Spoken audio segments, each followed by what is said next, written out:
Alrighty. Well, I've noticed something fairly interesting with all of this. As you can see there, we've got the mattress in. Now, this is probably, my headrest is right here. That's a position you sort of get when you're driving. And sometimes you get a sort of a vision like that. So long as the blankets ain't ruffled up, or technically that's a throw, but whatever, you get a fairly good look out the windows of this. Now, as all of you know, I've played around with all this foot bullshit to try and get, things to go out there. In case you didn't see, there's my Anderson plug for the thing out. So I'm going to have the bin, which is just sitting down there, back in there on its little eyelet. And, well, I'm also going to have a bit of room on the other side. I mounted that switch in too, you can't really see it, but that's the one that runs the relay. Of course, there's a bit of room here, and there's a bit of room on the other side as well, and we'll get to that in a minute. But I have a little tub like this. This was originally going to be my bin, and then I realised I really wanted one closed in case I put meat in it, because it holds the smell in to have that, like the foot pedal one with the lid. So I've got this, got that. I've probably got another one of these type of things, just tiny little tubs. The other esky I've got is just polystyrene, but I've got this too that was given to me by my father. And although it's a drinking container, with a lid that doesn't seem to even bloody go on properly. Yeah, that's a bitch. It ultimately is all this white plastic inside of the polystyrene. Now, the polystyrene's a reasonable density polystyrene, unlike the very weak polystyrene of that other container that I bought, which is just only polystyrene, and you can quite easily put your finger through, whereas with all the, I can't believe that doesn't fit. Usually these are pretty good, but this must be just a cheap. No, it doesn't want to fit very well at all. Anyway, it's all white plastic. So that's a lot stronger, and I'm intending to get the solar panels, and I'm going to make a strap, as I've mentioned before, and have these panels here slot in there, and I reckon this will fit in front of it, and that'll be my fridge, and of course the bin's going to be back here. Now I'll show you around the other side, and something that I've noticed with all of this. I do have a small amount of room in here, but I don't really want to stick anything in between the freezer and so, there's a bit of room there. There's a little bit, especially if we just slot it underneath the arm here. I was hoping to put something in near the battery, but then I realised, no, it's not even a foot wide between this leg and the next leg, and I don't really want things banging around near cables that are soldered to eyelets and other flimsy electrical things in there, and yeah, it's probably best you don't put anything in there. I could, if I screw to this thing here, if I put like a tub and I put 2 screws back in through your wood panel here, in there I could, but there's still not going to be a great deal of space really anyway, considering the space I'm getting with this, which I've got a whole tub here, and that's a decent sized one. There's a small one on the top. I've got me feet, mesh feet that you can barely see. There you go. For the second part for the bench too, that comes out and hooks on this.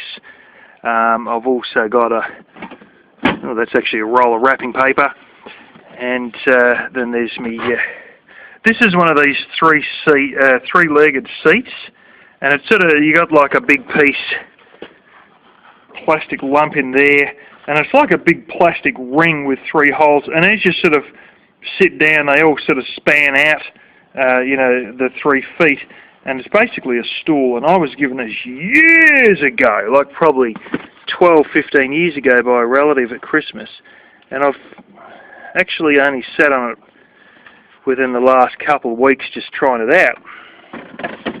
And I've also got my little, this is supposed to be a step there, there's a you've got to wiggle a bit to get it out, but that's like a fold flat step thing. And I've seen them before, and my father's got one as well, and then I got one when I saw it in the shops. But this one is a little bit different from some in the fact you've got an actual carry handle as part of it that actually folds in, and then you got like a little, where your hand would have gone through, that's like a little hollow piece in your in the bottom there. All those, by the way, are like little sponge foam circles. But I find you can actually, I can sit on that inside the back here and my head doesn't touch the roof. So it's actually good as a seat. I wouldn't be using it as a footstool, I'd just simply be using it as a seat. Whether I've, you know, got to just do something in the back, or I'm just sick of laying in bed and I want to sit, but I don't want to sit in the driver's seat for whatever reason. Maybe it's, you know, we're going stealth and you don't really want to be sitting in the driver's seat. You just want to be hiding in here, you know, and yeah.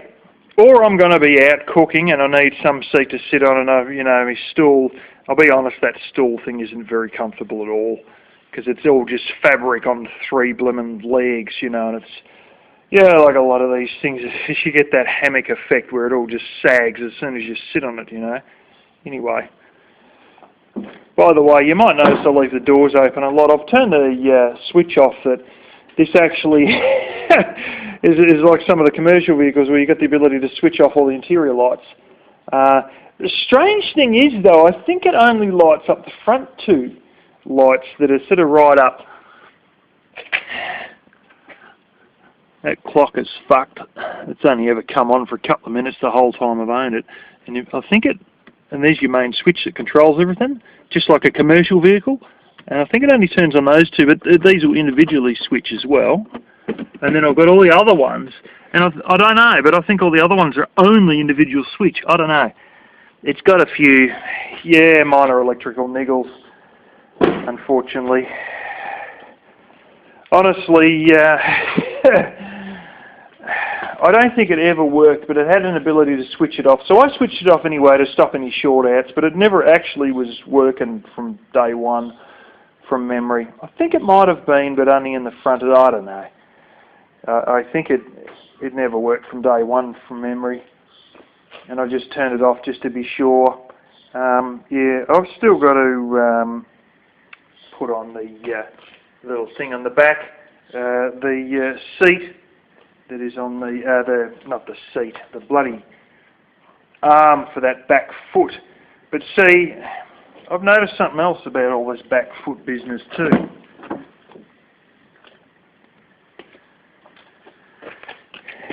So I've got my back feet here, and there's a middle one, well, bed feet, that's actually the front one, middle one, and the back one that I'll get to putting the little arm on later. But there's something that's sort of come up in all of this, and that is that I've been driving, because I don't just leave it sitting here and let the driver's, the starting battery go flat and just, you know, stagnate away. You know, I'd drive this over here into the shed to work on it, I'd drive it back home, you know, and recently I had like a hydraulic lifter was getting a bit sticky and I could hear one of the valves wasn't opening properly. So I thought I've got to start driving this a bit further distances. So I've been, and it probably does need an oil change, not based on mileage, but based on the idea that you should change the oil every 6 months, because it's been about 8 months since it's oil changed. So, and you get moisture out of the air and it sort of makes the oil sludge up a bit, and I think that might have been part of the hydraulic lifter sticking, because it's sludge that causes that, sometimes can cause that to happen. So I've started driving a lot more, but I drive this into supermarket car parks and everything, and I can reverse out of car parks and everything, because quite simply, the fear I had and the reason that I wanted to drop this down into there was that I was going to be, because I didn't want to have this great big hoogla-magooga crap, cargo net of crap hanging above me, in case it dropped down, or just, you know, the pressure it would put on hooks and stuff swinging around as I'm in stop-start traffic.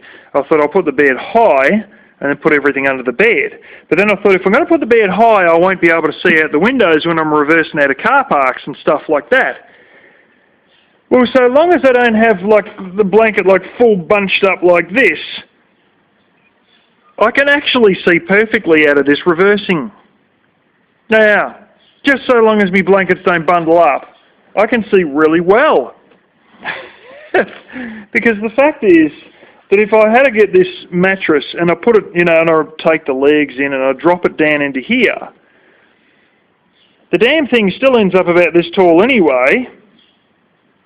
But like this, it's only another few inches taller, and I can see perfectly.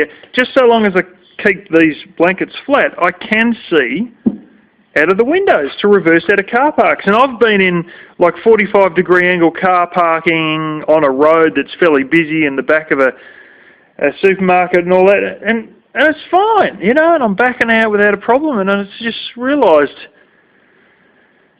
you know, as I was laying there last night thinking, now I've got to do this and do that tomorrow, because I'm actually, this is the last day that I'm in this house.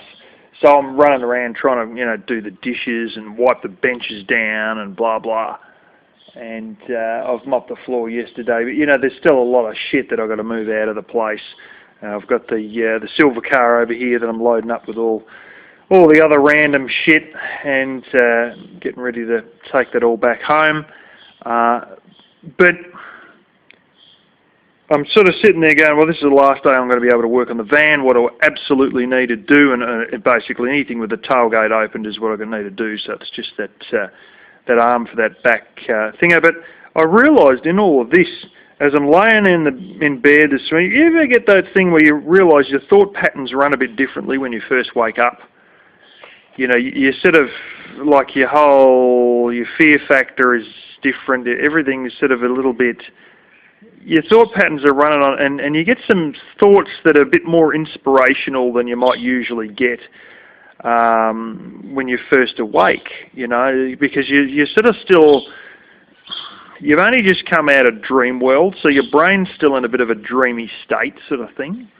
Or that sort of, you know, you see things from a different perspective when you're only just awoken. And I'm laying there thinking about all this, and I thought, you know what? I think we can store things in this gap here. Because when I look at it all, oh shit, I just realised something too. When I look at it all, that fucking relay, my gosh, that relay should be back another few inches, because that relay is going to be just about flattened by this blooming bed anyway. Fuck me drunk, I didn't put that in the right spot. Cord's a little bit short, eh? I've got a bit of extra slack in the cord there. Maybe I should move it. Yeah, I just realised, because it comes down here, and the bloody relay's, it's going to be over the top of the relay. Shit. I was trying to get the cord outside of this foot here. This cord might have to somehow be going inside. I might have to wrap this cord up into here and put the relay closer up into there. Yeah, I don't have to change that. But anyway, I mightn't even need to, because what I realised as I'm laying there awake this morning is that the whole idea of dropping this down was only the ability to be able to drive around with clear view in the window. But I've been driving around for the last few weeks with this bed in here with clear view of the window anyway, so does it really matter? And the answer is, no, it actually doesn't really matter, because the problem, this was built to fix the problem, and it's a problem that doesn't exist.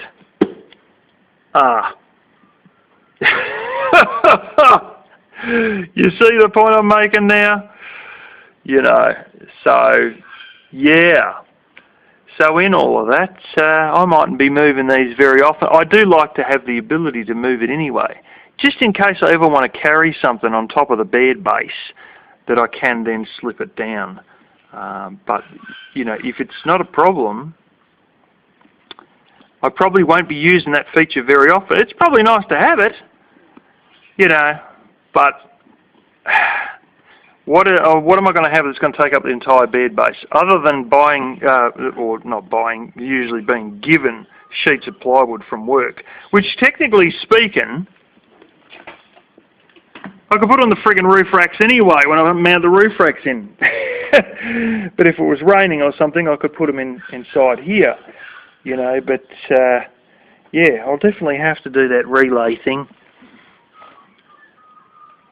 Yeah, I think if I just make it so that, because the foot only needs to come back to this point here, and you've still got another, nearly another 8 inches or whatever, and that's only like 4 inch, so yeah, we might be able to make all that work.